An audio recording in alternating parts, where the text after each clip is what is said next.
Nós hoje vamos bater um papo com João Fernandes da Silva, ex-deputado, ex-prefeito de Boqueirão, ex-vereador de Campina Grande, ex-presidente da Assembleia, que é exatamente onde nós estamos agora, nesse instante. João, eu queria fazer a seguinte pergunta, antes de você se apresentar.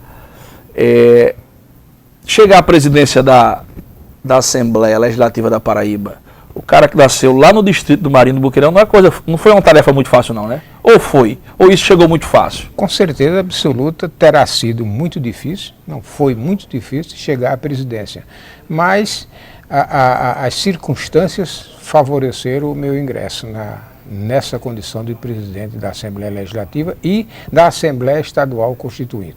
Na verdade, eu me preparava para ser o relator, mas eu pertencia ao chamado Grupo dos Sete. Essa história de Grupo dos Sete, quem inventou fomos nós, né?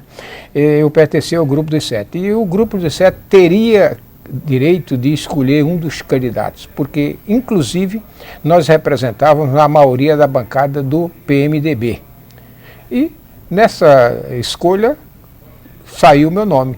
E, saindo o meu nome, nós tentamos unir a nossa bancada. Houve um conflito, o governador queria outro candidato, eu terminei me compondo com as oposições e fazendo a mesa da Assembleia Legislativa e da Assembleia Estadual Constituinte. Mas agora vamos, explicado esse ponto, agora a gente vamos voltar. Quem está acompanhando talvez não saiba que João seja filho natural de Boqueirão. Muitas vezes as pessoas disputam a prefeitura sem ser filho natural daquele município.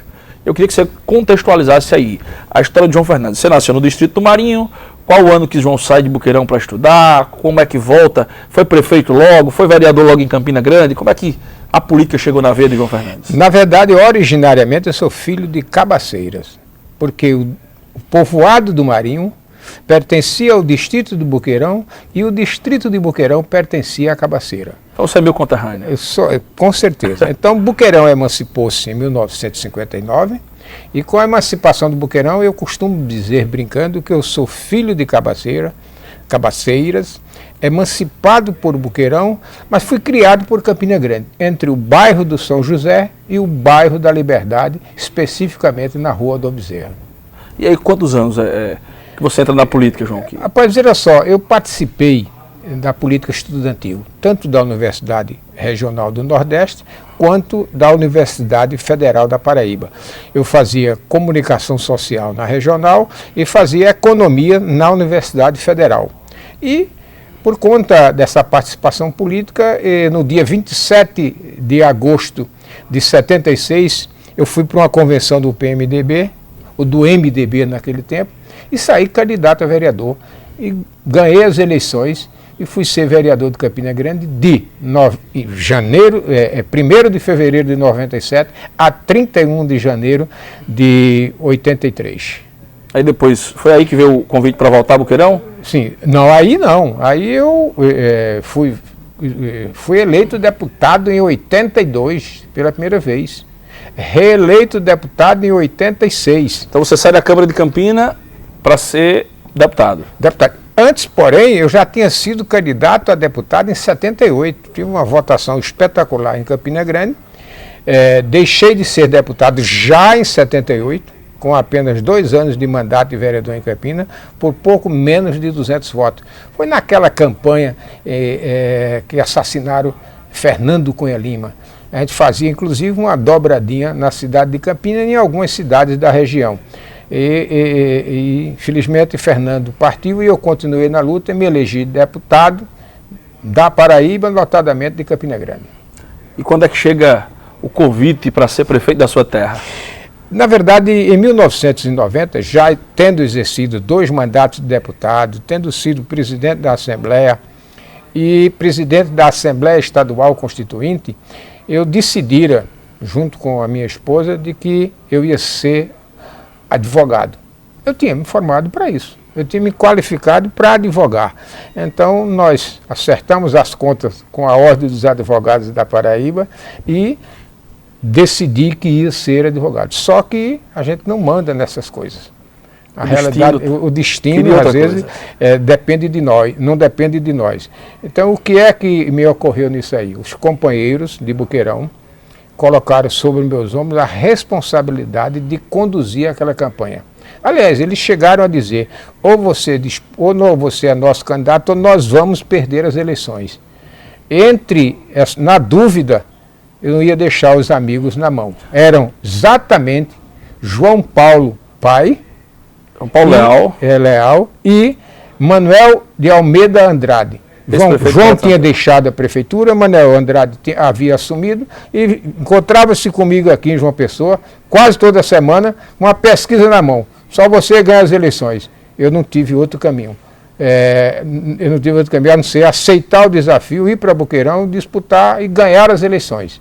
Claro que naquela época eu tinha os olhos voltados, na verdade, para Campina Grande, porque eu ainda era uma liderança respeitada. E aí seu nome circulava para a possibilidade de disputar a prefeitura de Campina? Circulava, mas tinha um problema. Eu tinha consciência de que eu só seria o candidato por exclusão. Os nossos caciques de Campina Grande tinham outras preferências. E eu percebia claramente isso. Tanto é que em dado momento alguém perguntou, 3 opções foram excluídas, Cássio virou-se para alguém e disse, e João Fernandes?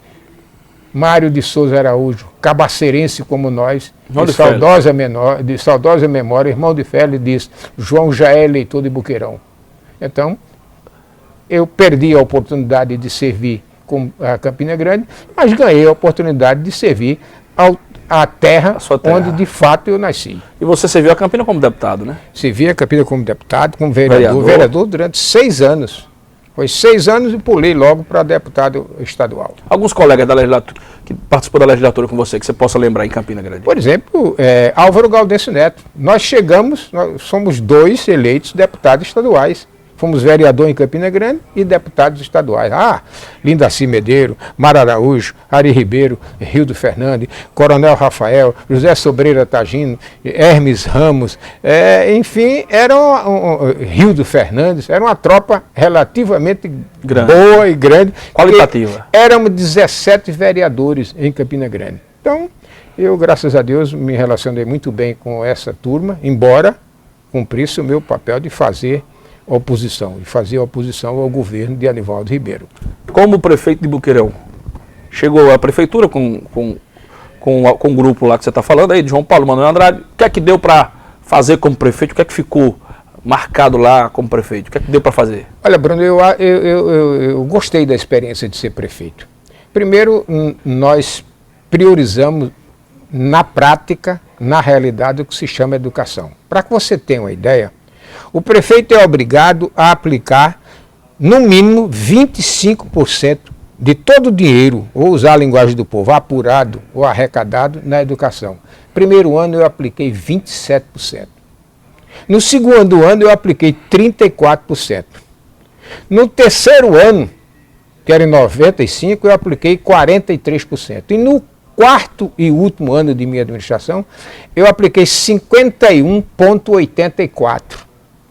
E isso, você diz, de onde é que você tirou essa informação? O Tribunal de Contas, quando recebe as contas do prefeito, faz o que se chama uma análise preliminar, para ver se os percentuais para a saúde, para a educação e para outras coisas foram atingidos. Eu tirei isso do relatório do Tribunal de Contas do Estado da Paraíba. O tribunal que estava lhe dizendo isso. Então, o prefeito, o cara que é prefeito na cidade chega a investir, que a educação não é gasto, embora seja uma despesa, mas é uma despesa quase que de capital, de investimento. Chega a aplicar mais de 50%, de cada R$100 que entrou em Boqueirão, mais de a metade, 51%, eu apliquei na educação. Daí porque eu tenho a felicidade de ainda hoje me encontrar com mulheres, com pessoas de Boqueirão, e as pessoas elogiarem, digamos assim, tremendamente, desde a creche até a escola agrícola de Boqueirão. A escola agrícola, a creche, aliás, eu encontrei 2 creches prontas, mas não instaladas. Instalamos as creches, equipamos as creches e demos o tratamento que o filho do povo merecia em Boqueirão. E se você conversar com as pessoas pobres da época, você vai saber como eram tratadas as creches de Boqueirão. Mas não só foi a creche, foi a escola como um todo. Boqueirão era um grande município. Boqueirão era o 3º maior município em extensão territorial da Paraíba.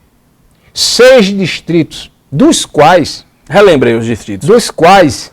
Que hoje são cidades, né? 5 se emanciparam. Dos quais 5 se emanciparam. Você tem Caturité, Barra de Santana, Alcantil, Riacho de Santo Antônio, certo? Esses todos municípios de Buqueirão, e Buqueirão. Então, eram um todo e foi dividido em 5 partes. E estão funcionando muito bem, todas elas. Então, a escola agrícola, né, como eu ia dizendo, era um sucesso, uma história de sucesso. Porque eu tive o privilégio de conseguir uma escola agrícola com 10 salas de aula. Todo projeto de escola agrícola só tem 5 salas de aula. Mas eu tenho um amigo, nós tínhamos amigos em Brasília, e Moacir Carneiro era um deles, né, que estava no FNDE, e eu apresentei o projeto e conseguimos aí fazer a escola agrícola com 10 salas de aula.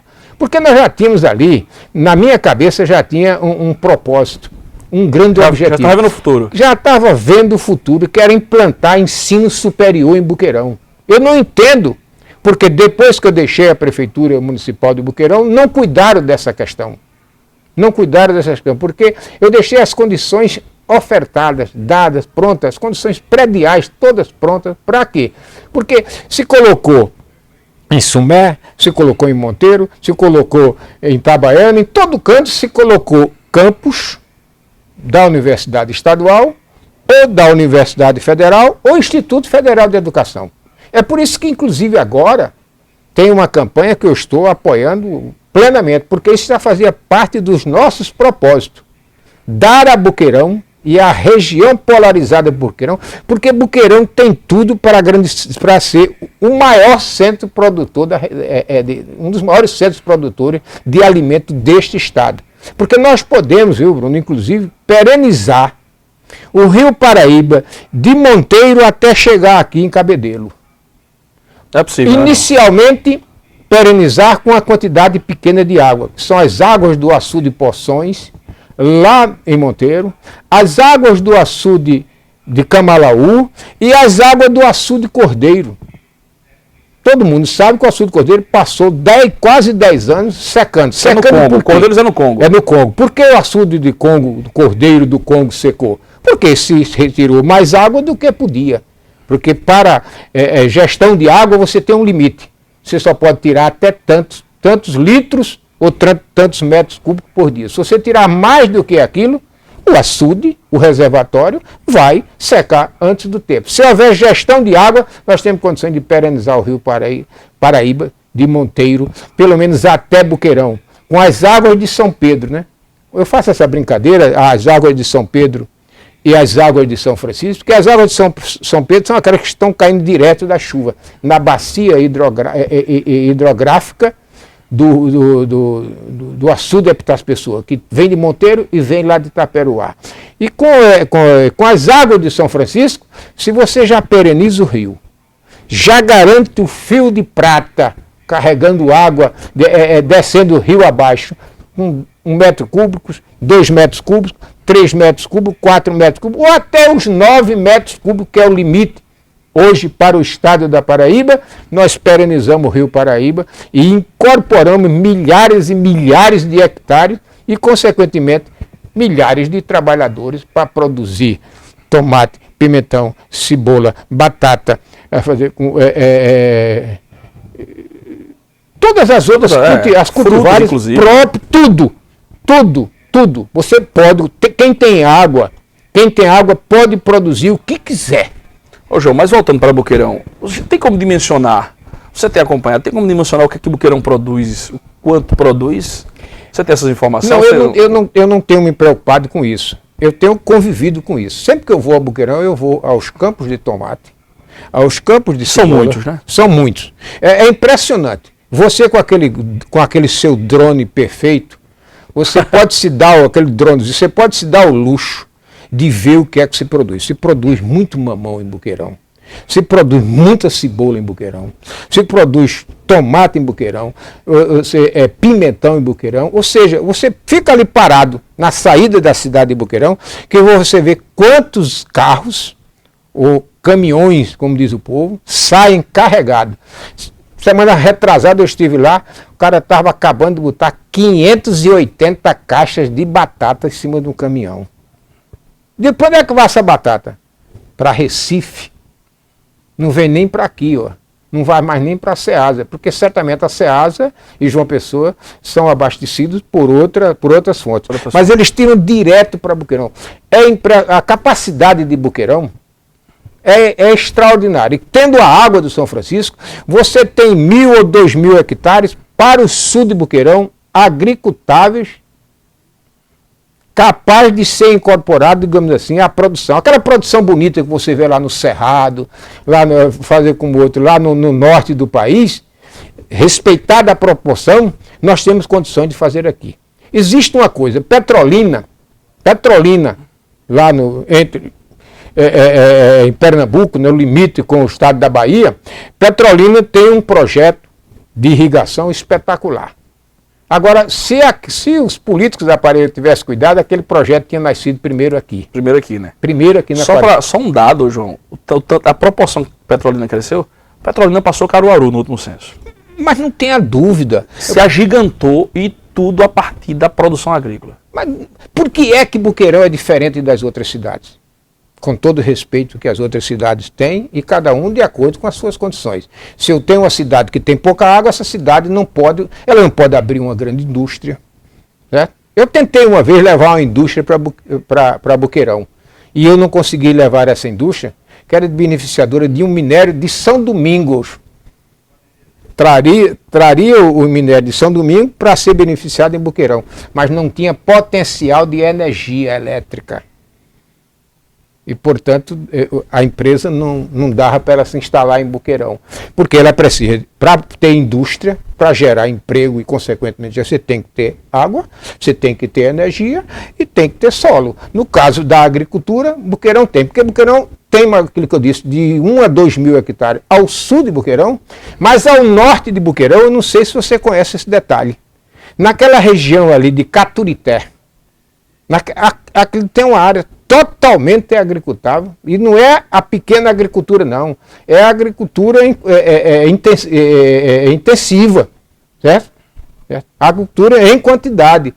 Daí porque aquela região pode ser o grande celeiro da Paraíba e eu espero que o governo contrate logo o fornecimento de água, o transporte de água, porque o governo federal deu a transposição. Desde Temer que nós já temos condições e temos usado a transposição do São Francisco. E cabe agora aos governos do estado contratar e trazer as águas. Trazer água para perenizar. Rio perenizado não fazia parte de nossa história. Você criou-se em Cabaceira, eu mais de Cabaceira, mas mais em Boqueirão, certo? Raramente a gente viu o rio colocando água, como diz o povo, de ponta a ponta. Poucas vezes no ano. Poucas vezes no ano. Então, se você perenizar o rio, doutor, você gera tanta riqueza que eu não sei dimensionar e será difícil para os economistas, para os estudiosos, inclusive dimensionar a repercussão que isso tem sobre a vida do povo. Mas voltando para Boqueirão, como prefeito, só para fechar, então sua bandeira, você acha que a grande bandeira de João Fernandes foi a educação? Como prefeito? Não só. Boqueirão é o único município que tem a sua macrodrenagem toda feita. Isso quer dizer que é o escoamento das águas de chuva, desde o bairro da Bela Vista, do Alto da Bela Vista, até chegar lá embaixo, no Rio Paraíba, atrás do balde do açude. Não apenas... O pessoal só percebe mais o tal do canal. Não tem a história do canal das águas? O cara só percebe, porque é claro, o canal é o receptor. O canal é o que estava exposto, era aberto, com 3 metros de recuo de um lado e 3 metros de recuo do outro, para receber todas as águas de chuva. E veja, recebe águas de chuva e até esgoto de Boqueirão. Este não era o nosso. Aquele canal era único e exclusivamente para recepcionar todas as águas. Isso você pode pesquisar.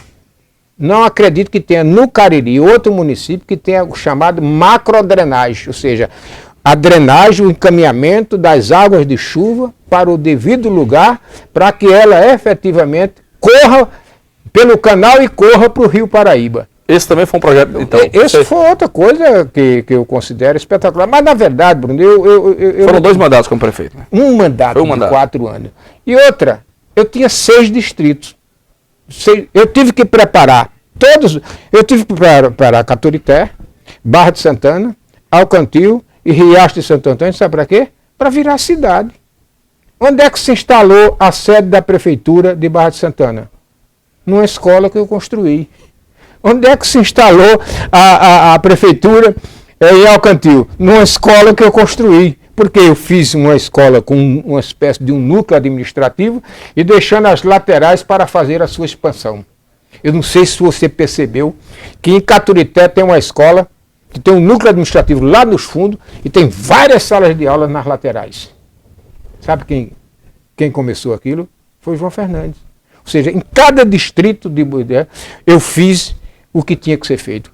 Quantos 1.000 hectares, quantos 1.000 quilômetros eu fiz de energia elétrica em Buqueirão? Até na região de Beira de Açude. Certo? Até na região de Açude. Eu botei de Beira de Açude ao Jucá. Você já pensou o que é isso? Porque o meu candidato a prefeito, inclusive, em Alcantil, dizia, se você colocar a energia do Amador, parece que era o Amador o nome, eu ganho as eleições. Eu coloquei porque eu tinha que colocar. Mas ele não ganhou as eleições, mas eu cumpri a minha palavra de servir ao povo. Por quê? Porque o dinheiro público, sendo bem administrado, dá que sobra. É só saber usar, utilizar. É só usar. Eu costumava dizer, não roubar e não deixar roubar. Porque para não roubar, depende só de você. Se você carrega consigo a convicção de que não deve ser apropriado o patrimônio público, está resolvido o problema. Você não consegue. E outra, tem que fiscalizar a tudo e a todos. Porque as pessoas, por inocência ou por má fé, às vezes confundem a coisa pública com a coisa nossa, né? Tem muita gente que confunde, acha que o patrimônio é público, é dele, não. Pode levar para casa e aí... Pode levar para casa, pode levar para casa e não pode. E não pode. Mas vamos falar da política de Buqueirão agora. A política recente de Buqueirão, tem o grupo de João Paulo, que você disse que participou do grupo de João Paulo, mas teve o grupo Dunga também. E você também conviveu com o grupo Dunga. Em que momento o João convive com o grupo Dunga? Olha, que também foi uma grande liderança do município, foi deputado federal, foi presidente da Assembleia também como você. Olha, eu na verdade, eu fui deputado primeiro, fui buscar voto na minha cidade. Uma eleição não contei com apoio, na outra eu contei com o apoio de João Paulo. E comigo tem aquela história, se você é meu aliado, colabora comigo, eu tenho que ser leal e correto com você. E foi o que eu fiz com o João Paulo. Tudo que era feito em Buqueirão, nós formamos um grande grupo lá em Buqueirão, era tudo em função do nosso candidato. E ganhamos as eleições de Carlos Dunga. 44 votos de diferença, mas ganhamos as eleições. João passou a comandar, quando terminou... Isso é 88, né? Foi. Terminou o mandato dele, e eu diria assim, que ele cobrou de mim que eu fosse candidato, né? Ele e Manuel Andrade e os companheiros, né? E aqui para nós dois, eu estava no grupo, era companheiro, tinha que ser candidato mesmo e fui. Esqueci Campinas e fui embora para meu Buqueirão, porque eu estava trocando a cidade que me criou pela cidade que era minha mãe. Então, doutor... duas cidades da maior importância para mim, todas duas. Fui para lá, fiz a eleição. Infelizmente, nós tivemos divergência no modus operandi. Eu entendia que para dar a Buqueirão o que o Buqueirão precisa, para dar progresso e desenvolvimento, tinha que administrar com muito rigor. E eu fui relativamente rigoroso na administração. Se não fosse isso, não tinha a macrodrenagem da cidade, não tinha a escola agrícola, não tinha a praça do bairro Novo de Buqueirão. Você é muito novo, não conhece. Mas a Oliveira Leite, lá embaixo, Cidade Velha de Buqueirão, não se comunicava com o bairro Novo. Eu só não vou dizer o nome aqui, que o povo chamava o nome do bairro aqui, porque é feio. Mas todo o esgoto. Porque todo o esgoto era canalizado por aquele riacho, que aquele riacho eu transformei num canal. E além do mais, despejava todo num canto só. Mas para minha felicidade, eu consegui com os amigos, porque eu tinha uma vantagem, né? Eu não tinha um deputado federal. Eu ainda tinha deputado federal contra mim, porque Dunga era meu adversário, né? Eu não tinha um deputado federal. Só que eu sempre tive e tenho um certo trânsito com os deputados estaduais, com os deputados federais, com as autoridades da Paraíba. Então, eu caminhava para Brasília, doutor. Baixa debaixo do braço e ir embora. Meu amigo, eu fiz uma coisa que eu acho que ninguém terá feito, pode alguém ter copiado no Brasil. Você sabe que em Boqueirão não existia o defeso. Seguro de defesa dos pescadores. Não existia, doutor. Eu fiz um projeto de recuperação, projeto Peixe Novo. Eu consegui 170 mil dólares em Brasília. E com esse projeto eu paguei, o seguro não só paga 3 meses, eu paguei 4 meses de salário para tirar os pescadores de dentro do açude. Para o açude poder... Para poder, digamos, açude se renovar, e renovou de modo espetacular. Eu recebia depoimento das pessoas impressionantes. Então, doutor, fizemos isso.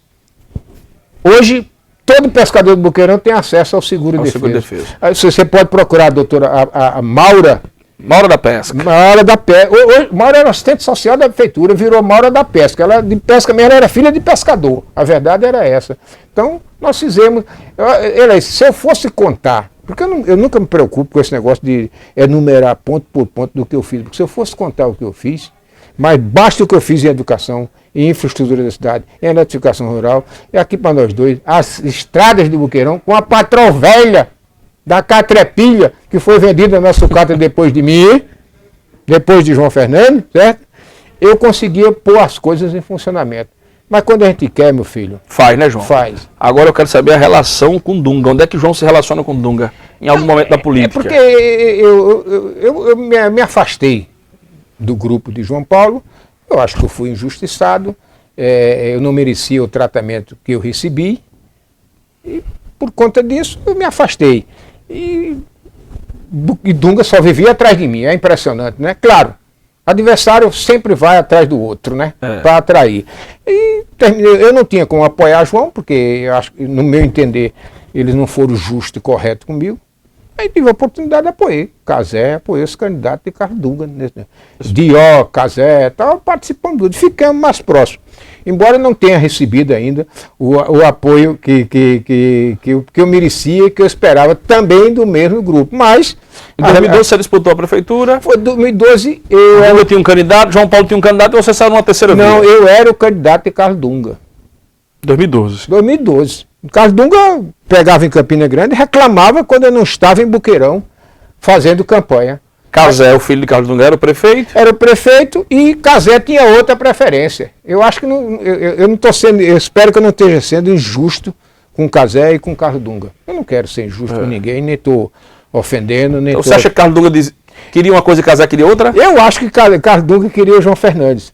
Mas o grupo se entendeu lá e achou que o melhor candidato era Renato. E aquilo os levou à derrota. Porque o próprio João Paulo, você sabe, você já ouviu depoimentos dele, você e outras pessoas, se eu fosse o candidato de Dunga, a eleição era muito difícil para ele. Talvez ele nem disputasse as eleições. Como ele é bastante esperto e inteligente, na hora que, em janeiro logo, Carlos Dunga disse que só ia decidir em junho. Decida agora. Se não quiser me apoiar, porque eu não estava brigando para ser prefeito, eu não estava doido para ser prefeito. Eu estava, não tem aquela, você está no grupo, você parecia ser a melhor opção, pelo menos Dunga liberava os amigos para me acompanhar, para votar comigo, então isso ficava mais ou menos claro que era essa a pretensão do velho Dunga. Certo? Mas é assim mesmo. Faz parte do jogo, né? Faz parte do jogo. Eu levei numa boa, você diz assim, eu nunca briguei ofensivamente com João Paulo, com sua família, com nada. Tentei levar numa boa.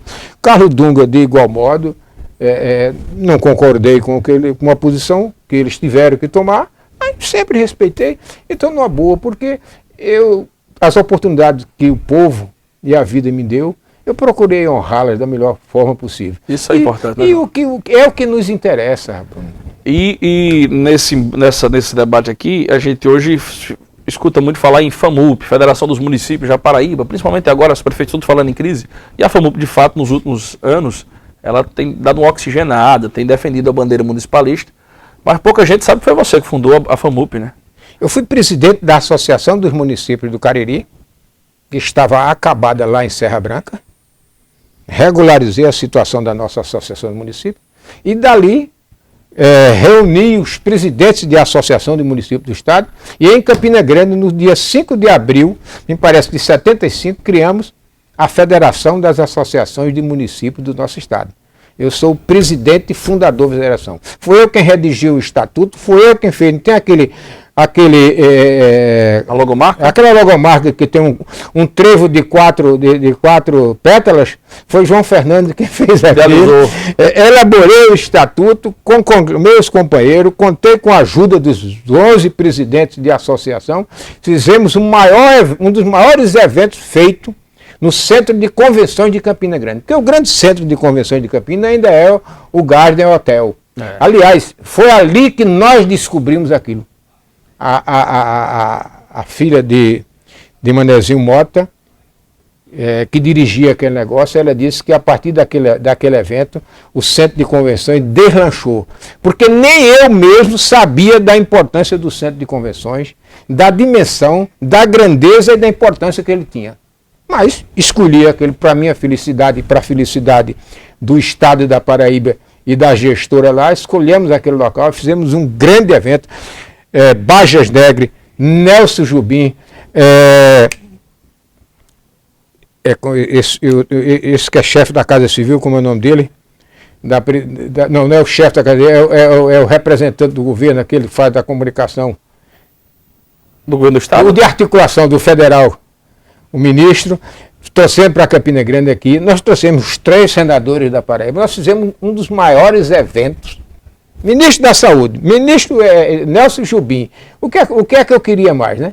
Fizemos um evento espetacular e dali deslanchou a federação. E eu acho que a Federação das Associações de Municípios da Paraíba anda muito bem na mão desse rapaz chamado George, né? Jorge Coelho. Jorge Coelho é um rapaz atencioso, sério, tem trabalhado... Tem oxigenado a instituição. Tem oxigenado. E quando nós criamos, foi com este propósito, de transformá-la no instrumento mais importante de defesa do município, para enfrentar governador, para exigir do governador, para exigir da presidência, para exigir de presidente, para enquadrar os deputados federais, estaduais e senadores, para tratar bem do município, porque é no município onde tudo acontece e o cidadão mora. Você também navegou na política do estado, como deputado. O senhor tem uma relação muito próxima ali com o Grupo Cunha Lima, ocupou cargos na gestão de Ronaldo, de Cássio, dirigiu também o PSDB da Paraíba. Me conta um pouco dessa história. É isso aí. Politicamente eu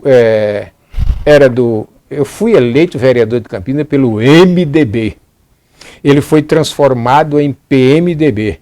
Fui eleito deputado pelo PMDB e depois reeleito pelo PMDB e depois eu fui eleito pelo PSDB.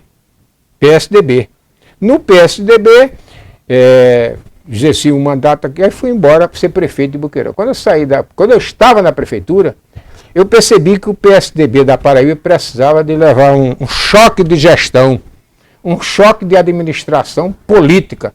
Estava na mão de um cidadão muito bom, um homem de bem, um grande intelectual, Odilon Ribeiro Coutinho, mas ele não fazia a política como ela deve ser feita. Concreta, objetiva, indo ao encontro de todos os municípios. Em 93 eu participei de uma convenção em Santa Rita e digo, daqui a 2 anos nós resolvemos essa parada. Em 95 a gente assumiu o comando do PSDB. Manuel Júnior, presidente, e eu secretário-geral do partido. Certo? E Manuel Júnior já tinha ajudado Manuel Júnior, meu querido Manuel Júnior, a ser presidente da Federação das Associações, que eu fui sucedido por Manuel. Manuel me sucedeu em 2 coisas. Viu? Ele me sucedeu aqui na Federação e na primeira secretaria da Confederação Nacional dos Municípios do Brasil. Viu? Inclusive ele faleceu no cargo de prefeito e estava ocupando um espaço uma vice-presidência, parece. Né? Manuel, eu fui eleito primeiro secretário, me reelegi secretário e passei o bastão para nosso querido Manuel Júnior, que continuou e recentemente era prefeito e fazia parte disso aí. Então, a história é mais ou menos essa aí. E a federação... E os cargos no governo de... eu fui secretário de Cássio do escritório de representação, porque é interessante. Eu fui eleito deputado 3 vezes direto E na última vez eu tive a maior votação da minha vida e fui suplente. Por quê? Porque o PSDB da Paraíba não cresceu. O PSDB da Paraíba, depois dessa história do PSDB de Santa Rita, que nós assumimos, o partido cresceu, chegou a 5 deputados, sem depender de governador nem de cacique. Nós chegamos a 5 deputados. Viu? Aí, quando abrimos as portas para os caciques dos Cunha Lima, veio Armando Abílio, Ricardo Rick, Hinaldo Leitão, Ronaldo Cunha Lima, e, por último, Cássio Cunha Lima. Quando abrimos as portas para os caciques do PSDB trouxeram consigo os seus pupilos, as suas lideranças. E, na verdade, o PSDB saiu de uma bancada de 5 para 10 deputados, mas o tempo se encarregou de provar que eles não eram deputados do PSDB. Eles apenas vieram para o PSDB, passando uma chuva no partido. Passaram uma chuva no partido, tomaram as vagas dos nossos companheiros. Eu tenho um episódio que um dia ainda eu vou contar, que o PSDB, de uma eleição para outra, tinha 5 deputados. Aí um presidente do PSDB deixou trazer 3 lideranças do governo de Zé Maranhão. Nada contra Maranhão, que eu tinha até, inclusive, um bom relacionamento com ele. Essas 3 lideranças não trouxeram 50 mil votos, e tomaram 3 vagas. Sobreviveram Socorro Marcos e João Fernandes. Dos 5 que nós tínhamos, perdemos 3. Perdemos 3 para figura que não eram do PSDB, eram do governo. E o governo da época era o governo do Dr. José Tarcísio Maranhão. Nada contra, ele tem todo direito. O presidente do partido da época abriu as portas. É por isso que, na eleição de que ele falei, tive a maior votação da minha vida. E fui suplente de deputado. Aí virei secretário de Estado em Campina Grande, escritório de representação. Depois vim para a Casa Civil do governo, naquela eleição de Cícero Lucena para o Senado.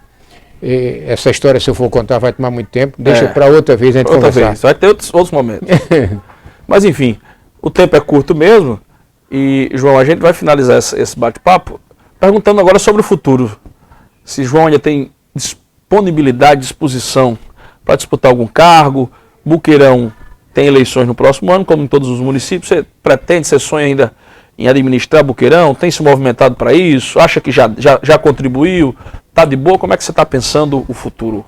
Aliás, eu tenho um propósito em vida, é morrer trabalhando. Eu sou como bicicleta, se eu parar eu caio. Então eu acho que eu vou continuar fazendo política o tempo todo. Fazendo política, trabalhando, produzindo, é isso que eu gosto de fazer. Daí porque eu diria que eu estaria, digamos assim, à disposição, disposto a participar, não apenas dessa eleição, como de outras eleições. Mas as circunstâncias é que vão determinar. Eu não posso entrar em aventuras. Eu não posso. Na campanha retrasada de João Paulo, eu fiz aquilo para ser leal aos 15 candidatos a vereadores que estavam comigo. Eu podia ter muito bem retirado. Na hora que houve a quebra do apoio do grupo de Dunga, eu simplesmente retirava a candidatura. Mas eu sabia daquilo, eu tinha pesquisa, eu fazia tudo. Eu cumpri o meu papel. Você participou lá da campanha, você lembra, né? Eu cumpri o meu papel.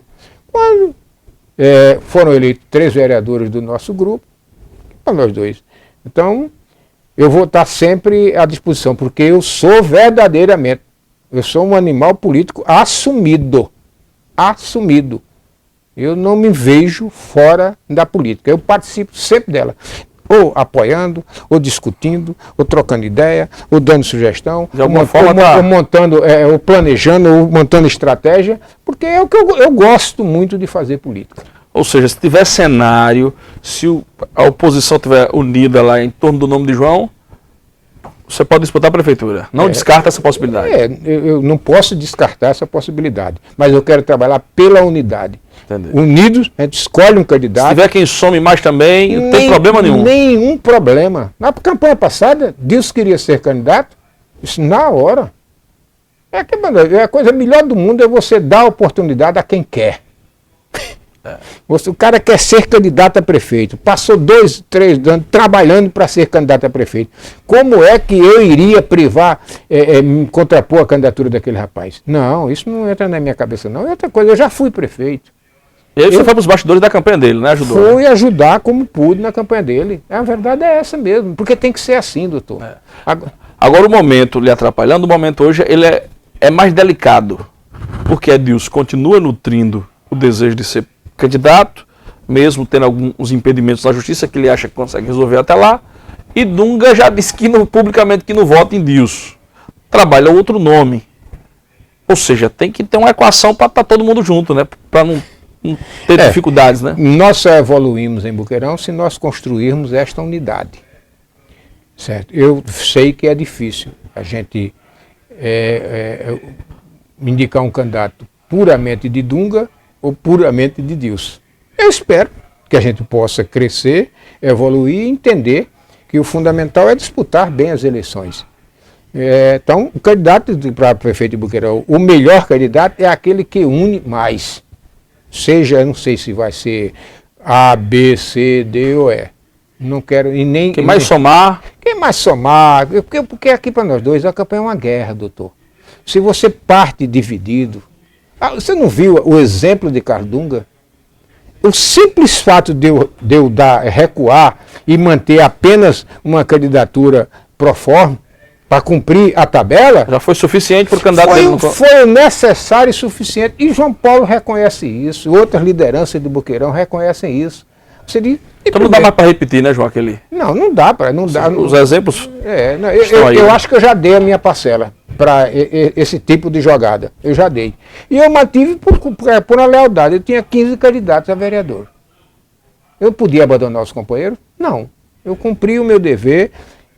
Não estou arrependido de nada. Eu sabia plenamente do que ia acontecer. Eu sabia que a eleição deixou de ser entre João e o candidato da prefeitura, o candidato da oposição, para ser entre o candidato da prefeitura, que era Renato, e João Paulo. Eu tinha clareza, isso para mim, tinha claro o objetivo. Agora você diz, mas como é que você manteve aquela campanha? Claro, você não pode trair você não pode trair a ninguém, e menos ainda os seus companheiros. É verdade. João Fernandes da Silva, muito obrigado por tirar um tempo aí da sua agenda para bater esse papo com a gente. Teria conversa aí para ocupar toda a memória da câmera, mas o tempo é corrido. Muito obrigado, viu, por nos atender. Sou eu quem agradece a você, Bruno, a oportunidade de conversar com a nossa região, com o nosso Cariri, com a nossa Campina, com boa parte da Paraíba. Um abraço, saúde e paz para todos. Então essa foi a conversa com João Fernandes da Silva.